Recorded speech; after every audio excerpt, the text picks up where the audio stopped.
రాయలసీమలో 90% పీపుల్కి శ్రావణ మాసం వస్తుందంటే గుర్తొచ్చే స్వామి ఉరుకుంద ఈరన్న. ఈయన లక్ష్మీ నరసింహస్వామికి ఇంకొక స్వరూపం.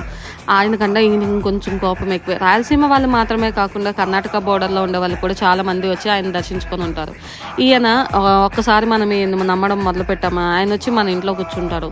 ఇంకా సోమవారం గురువారాల్లో ఖచ్చితంగా పూజ చేసుకోవాల్సిందే. కనీసం శ్రావణ మాసంలో ఇంట్లో ఒక్కరైనా వచ్చి ఉరుకుందొచ్చి దర్శనం చేసుకొని పోవాల్సిందే. మేమైతే పెళ్ళిళ్ళు శుభకార్యాలు ఏవైనా ఉంటే పిల్లల పుట్టుతళ్ళు అన్నీ ఇక్కడే చేసుకుంటాం వచ్చి.